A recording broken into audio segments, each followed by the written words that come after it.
جی عزیز و دوستو ساتھیوں، آپ کی خدمت میں خداوند یسوع مسیح کے اعلیٰ اور مقدس نام میں سلام قبول ہو۔ جیسا کہ آپ جانتے ہیں کہ ہم نے یہ سلسلہ شروع کیا ہے کہ ہم اس بات پر غور کریں، اس کو دیکھیں، اس کا تجزیہ کریں اور اس کے جو ایفیکٹس ہیں ان کو دیکھیں کہ ہماری نوجوان نسل، ہمارے بچے اور ہمارے بالغ بچے اور بچیاں چرچ جانے سے گریز کیوں کرتے ہیں، خوشی محسوس نہیں کرتے، بلکہ اگر میں یہ لفظ استعمال کروں کہ کیوں متنفر ہیں، ان کے جذبات میں کیوں شدت ہے، تو یہ غلط نہ ہوگا۔ آج ہم اس کے سلسلے کو جاری رکھتے ہوئے اس کا پارٹ 6 جو ہے وہ بیان کریں گے۔ تو آج ہم نے دعوت دی ہے ہمارے نہایت ہی محترم عزیز دوست بھائی بزرگ، جو ان کا نام پاسٹر انوسنٹ جوزف ہے۔ یہ انگلش ٹیچر بھی ہیں اور بطور پاسٹر بھی خدمات سر انجام دیتے ہیں۔ یوتھ میں انہوں نے بہت کام کیا ہے، تو میں نے ان سے ریکویسٹ کی چونکہ آپ نے یوتھ میں کام کیا ہے، نوجوانوں میں کام کیا ہے، تو آپ اس کے بارے میں کیا سمجھتے ہیں، آپ کی آراء کیا ہے، اور وہ مختصر طور پر جو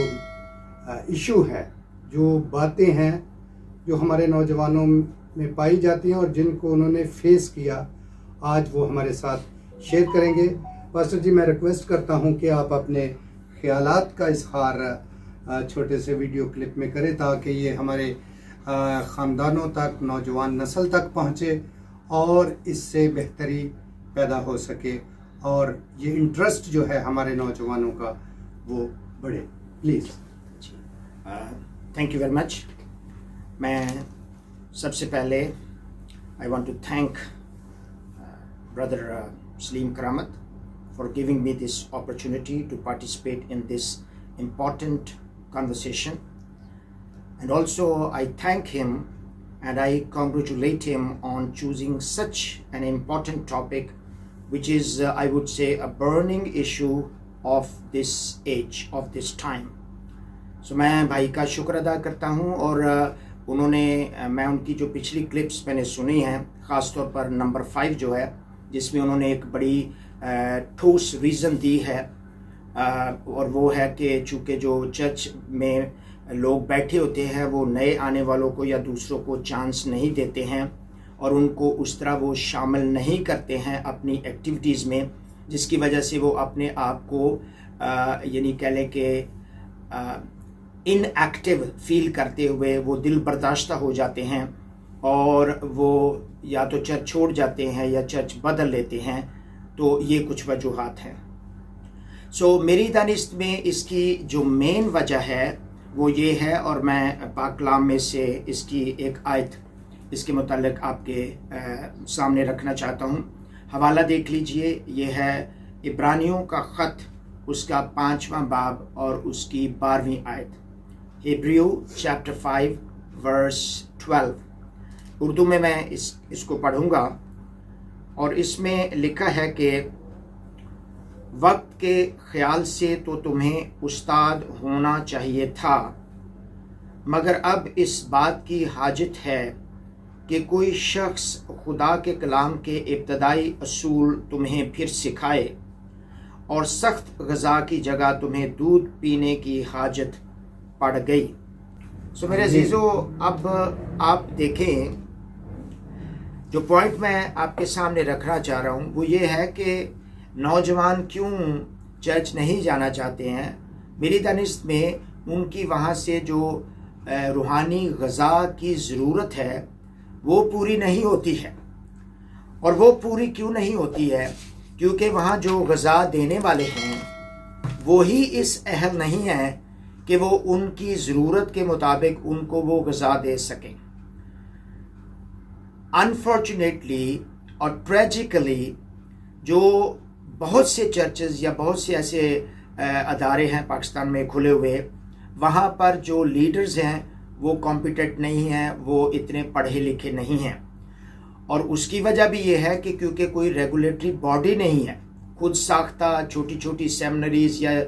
کوئی تعلیمی معیار نہیں ہوتا ہے اور وہ ان کو پاسٹرز یا جو بھی ہے اس طرح کی لیڈر کا جو ہے وہ دے دیتے ہیں، ان کی کوئی تعلیمی قابلیت چیک نہیں کرتے ہیں. میں سمجھتا ہوں کہ یہ جو ہے وہ بہت ایک غلط ٹرینڈ ہے. اور میں یہ مثال دینا چاہتا ہوں کہ جس طرح کینیڈا میں ایک ریگولیٹری باڈی ہے جو پاسٹرز ہیں ان کو وہ لائسنس ایشو کرتی ہے، اور ان کا ایک باقاعدہ ایک نمبر ہوتا ہے جو آفیشلی وہ کوٹ کر سکتے ہیں جب بھی کبھی وہ کوئی جو سرکاری یا آفیشیل پیپر ہے اس کو وہ اٹیسٹ کرتے ہیں یا اپنا نمبر دیتے ہیں، اور وہ نمبر ہر جگہ پورے کینیڈا میں وہ پہچانا جاتا ہے. تو اسی طرح میری رائے ہے، میری سجیشن ہے کہ کاش پاکستان میں بھی کوئی ایسی ریگولیٹری باڈی ہو، کوئی بورڈ ہو جو جتنے بھی پاسٹرز ہیں جو اوتھینٹیکیٹڈ ہوں، جو آفیشیل ہوں، ان کے کوئی تعلیمی معیار کو چیک کر کے ان کو ایسا لائسنس دے تاکہ پھر لوگ ان کو جو ہے وہ پاسٹر تسلیم کریں، باقیوں کے پیچھے نہ لگے وہ. تو اس طرح کی اگر باڈی ہو جائے تو یہ بہت اچھا ہوگا تاکہ یہ جو ایک غلط ٹرینڈ چل نکلا ہے اس پہ قابو پایا جا سکے. ایک اور بات میں بھائی سلیم نے جو ذکر کیا تھا اس میں ایک چھوٹا سا اضافہ کرنا چاہتا ہوں، اور میں سمجھتا ہوں کہ صرف نوجوان ہی نہیں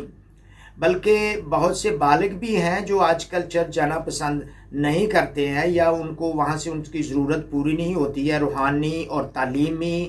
اور نفسیاتی یا لاجیکلی کئی طرح سے.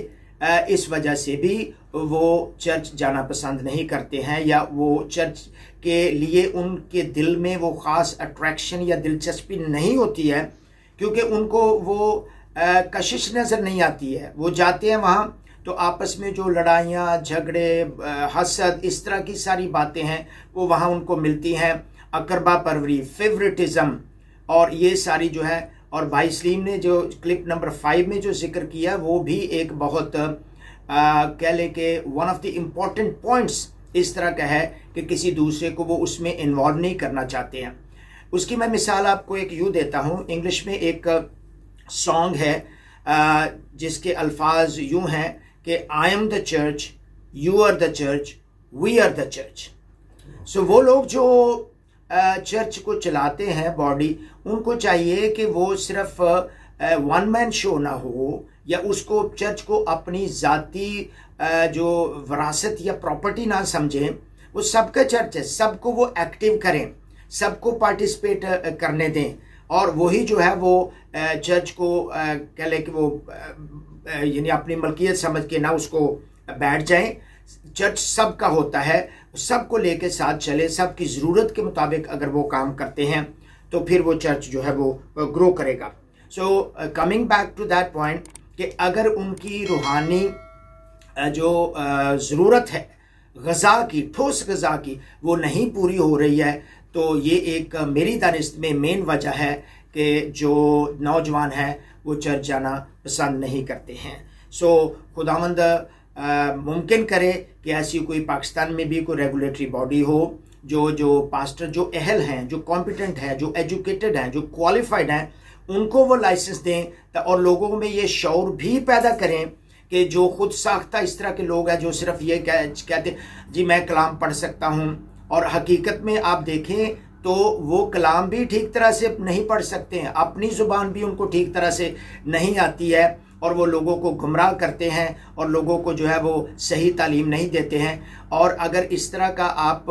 جو پروگرام چلائیں کہ لوگوں کو اویئرنیس ہو کہ وہ صرف جو لائسنسڈ اور جو کمپیٹنٹ لوگ ہیں، لیڈرز ہیں، صرف ان کو ہی لیڈر مانتے، ان چرچز کو ہی جوائن کریں تاکہ ان کی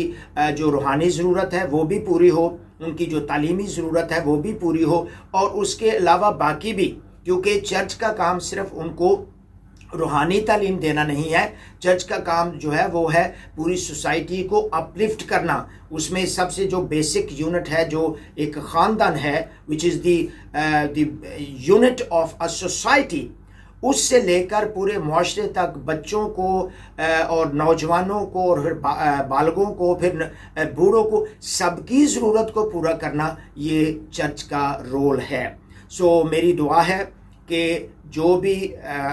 جو سن رہے ہیں اس کو وہ اس بات کو سمجھیں کہ اگر آپ کی روحانی ضرورت نہیں پوری ہو رہی ہے، وہاں آپ کو روحانی غذا، ٹھوس غذا نہیں مل رہی ہے، تو پلیز آپ اپنے چرچ کے بارے میں کچھ سوچیں اور ان لیڈرز کو